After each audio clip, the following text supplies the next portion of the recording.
Mire, vamos a repasar juntos qué es lo que pudo haber pasado y sobre todo también la historia de esta línea 12 del metro, que fue presentada en su momento precisamente por el gobierno del entonces Distrito Federal un 8 de agosto del 2007, con un trazo original de 24 kilómetros, todos subterráneos. Usted está viendo aquí el trazo. Esta podría ser una línea más o menos recta, es entre Mixcoac y también llega hasta Tláhuac. ¿Cuál es la característica principal de esto? Pues bueno, que no hay curvas tan peligrosas, que no hay curvas que sean tan forzadas, que puedan llegar de alguna forma a presionar las estructuras del metro. Hay que decir que finalmente, pues bueno, todas las estaciones iban a ser también subterráneas y eran 23 estaciones y 24 kilómetros exactamente. Este era el trazo original. Hacer un metro por debajo de la tierra es mucho más caro, que hacer un metro que esté elevado. ¿Qué fue lo que sucedió? Se les acabó el dinero, tenían que inaugurarlo a fuerzas y lo tenían que hacer rápido, ¿no? Y tenían que, obviamente, pues ¿quién lo estaba construyendo? El gobierno de aquel entonces Distrito Federal, y lo tenía que inaugurar Marcelo Ebrard. Entonces, como no les alcanzó la lana, lo que tuvieron que hacer fue esto.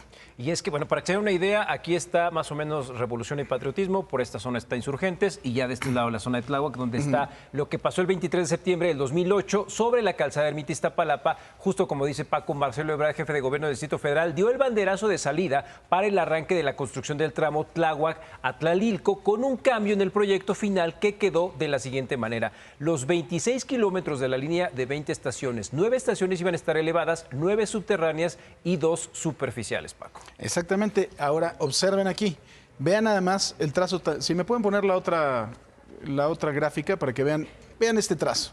Este trazo es muy complejo y todas estas curvas son las que poco a poco, y ahorita le vamos a explicar por qué, fueron haciendo que los rieles tuvieran una desviación ondulada, que se ondularan. Se veía de verdad a simple vista una serie de curvas que tenían que coincidir precisamente con las propias avenidas. O sea, esto es el concreto, digamos, el pavimento de las avenidas Tláhuac y Ermita Iztapalapa. Tenía que seguir porque si no ibas a tener que expropiar la mitad de la ciudad. Entonces, desde ahí el proyecto tenía un problema de fondo y de origen.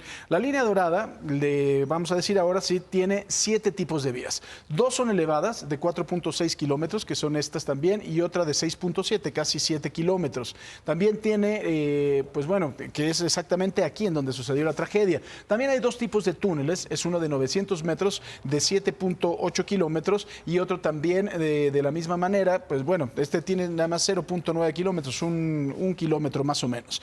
De la misma forma, también tiene cajones subterráneos que están divididos en 2 partes de 1.4 kilómetros y de 1.6 kilómetros y una zona superficial de 1.9 kilómetros. Eso también es importante. Ahora, vamos a ubicar, Quique, en dónde se ubican las estaciones de Tláhuac y de Tlaltenco. Que además para eso te acuerdas que compraron una tuneladora muy famosa y muy buena que se supone que iba a hacer el trabajo, ¿no? Y es que, Paco, para sacar el tren de la superficie elevada tuvo que construir y en los pocos más de 12 kilómetros del viaducto elevado se requería de este nuevo trazo que mencionas. Solo había una ruta para seguir que era la marcada justamente, como bien mencionas, por el pavimento y tenía que correr por Avenida Tláhuac y la calzada Ermita Iztapalapa, y debido a esto la línea de ambas vías tiene 19 curvas de alto riesgo. 19 curvas de alto riesgo, son muchísimas.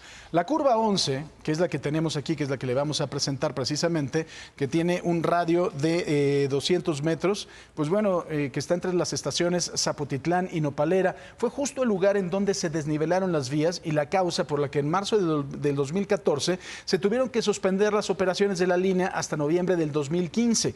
¿Qué fue lo que pasó? Como le digo, eso es importante, ahorita le vamos a decir también el tipo de trenes que se tienen y por qué pasó esta desnivelación de las propias vías y también cómo se fueron distorsionando, por decirle de alguna forma.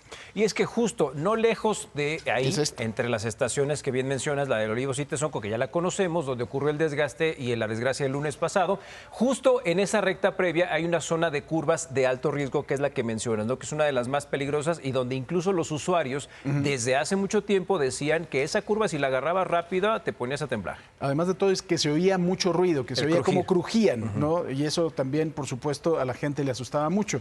Y ahora, mire, vamos a ver también cómo la distancia entre Tláhuac y Mixcoac es de 24 kilómetros y medio y el ancho de la vía de la línea dorada es de 1.43 metros.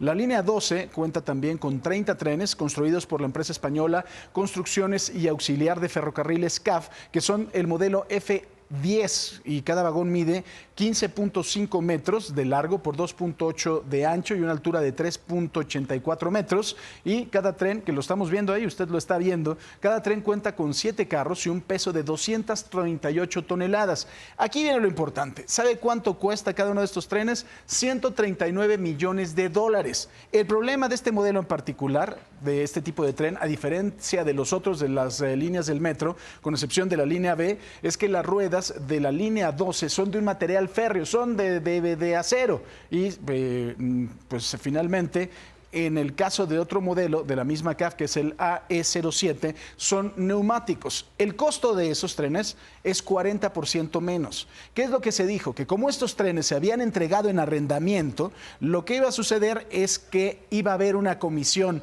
por cada mes que se pagara. Y obviamente, pues si son 40% más caros, iba a haber un 40% más de lana. Eso fue lo que se dijo y fueron las acusaciones que se cruzaron entre gobierno entrante y gobierno saliente. Eso fue lo que sucedió. ¿Qué es lo que pasa? Usted está viendo aquí las ruedas. Estas ruedas son muy fuertes y evidentemente tuvieron algunos problemas estructurales desde un principio.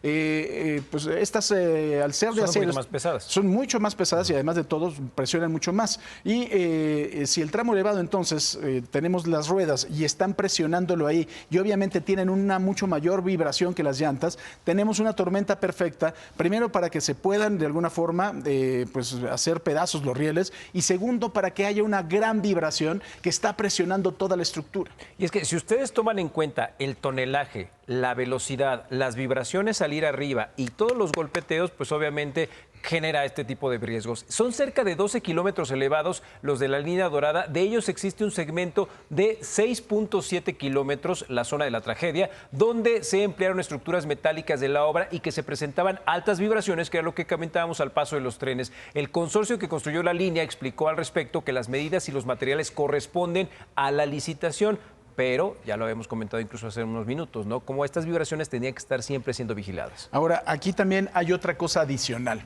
Si el problema del tipo de rueda no fuera suficiente por su peso, habría que señalar que además no encajaban de manera natural en el riel. Y por si eso fuera poco, los vagones descansan sobre una estructura que se llama bogie, que es en donde las llevan las ruedas y que es la que proporciona la energía al tren. Los ejes de los bogies medían 2.5 metros en lugar de 2.2, lo que ocasionaba un inadecuado contacto de las ruedas con las vías y un daño mayor al riel por la fricción generada. Entonces, ahí estamos explicándole, no somos ingenieros, primero, nada más la información la tenemos de primera mano porque hicimos un trabajo muy importante cuando se hizo la desnivelación de los propios rieles. Y si todo eso, que son hechos reales, lo que le acabamos de presentar, tanto el asunto de las vías, el asunto también de las ruedas, el asunto del peso, si nosotros lo que le estamos presentando son hechos que la lógica nos dice que podrían finalmente haber ocasionado una desmedida vibración y eso ir desgastando las estructuras, sin ser nada más ingenieros y solamente utilizando la lógica. Que era lo que me comentabas, esos 3 centímetros de diferencia eran el que estaban haciendo constantes golpeteos y en las curvas peligrosas, bueno, pues... Y en las curvas peligrosas, además de todo, como las llantas son muy fuertes, lo que hacían de alguna forma era presionar los rieles para un lado y para el otro. Como es un convoy que se va moviendo de un lado al otro, lo que hicieron fue exactamente así se fueron haciendo todas las vías, los rieles. Entonces, tenemos ahí un asunto, yo no estoy diciendo que nadie sea culpable, le estoy presentando los hechos. A mí lo que sí me queda claro es que tiene que haber bitácoras de mantenimiento, tiene que haber también una responsabilidad de la empresa francesa que se firmó un contrato por mucho tiempo, hay que investigar quién fue quien hizo la certificación de esta obra, porque también en su momento, por ahí del 2015, se dijo que no existía la empresa, que tenían unas oficinas en la zona rosa y que lo único que había era una cortina. Entonces hay mucho que investigar y ojalá que por supuesto se llegue hasta las últimas consecuencias por la familia de las víctimas mortales y por las familias que acabaron haciendo pedazos, por supuesto, la vida que para ellos era normal. Así están las cosas. Gracias, Quique.